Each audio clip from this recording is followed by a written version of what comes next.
but it's in that direction. I mean, the bond ETFs have lost a ton of money. I'm not going to say it's scary what's going on, but it's certainly fascinating. What in your mind is actually occurring here? Well, obviously, people are thinking overall, as you know, interest rates and bonds move in opposite directions. So when interest rates are going up, bonds are going down.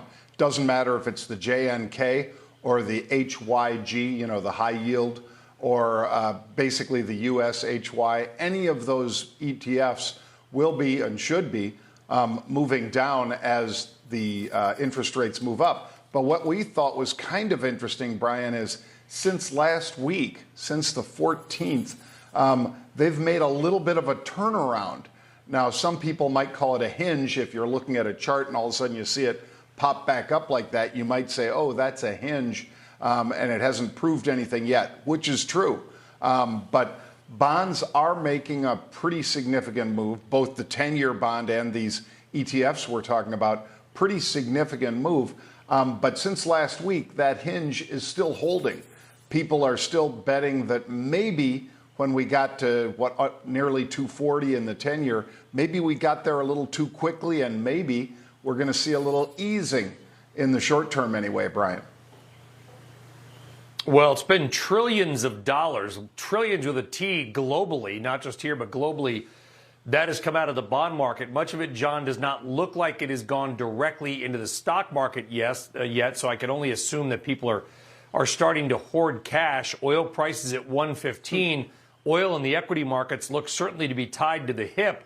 Do you have a macro view on the equity market, John? There's just so much uncertainty out there right now.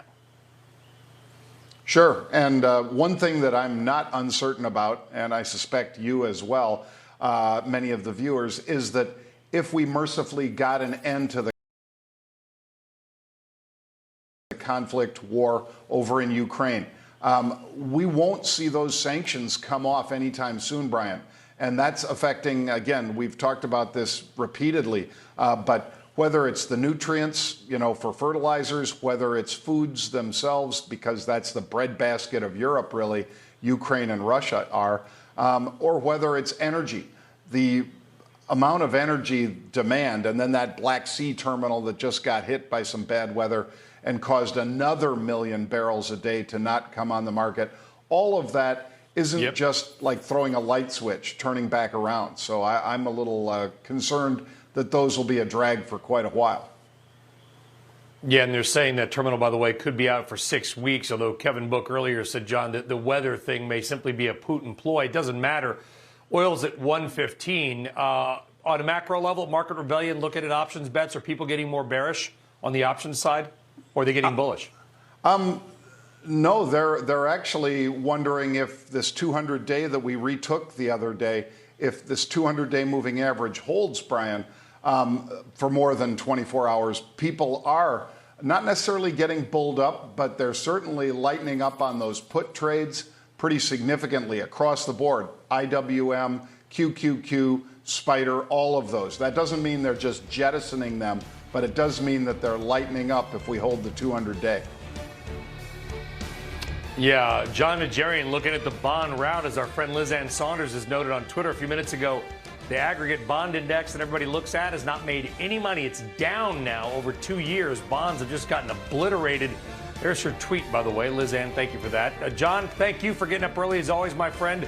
Invaluable advice. Have a great day, John. We'll see you again here soon on CNBC. All right, take care. Folks, all right, that does it for us here on Worldwide Exchange. Stock futures, they are up. Oil is flat, but it's still near 115. And the NATO meeting ongoing right now in Brussels, Belgium. There is a lot to do all day long. We'll see you tomorrow with our exclusive insider buying segment. That's it for us.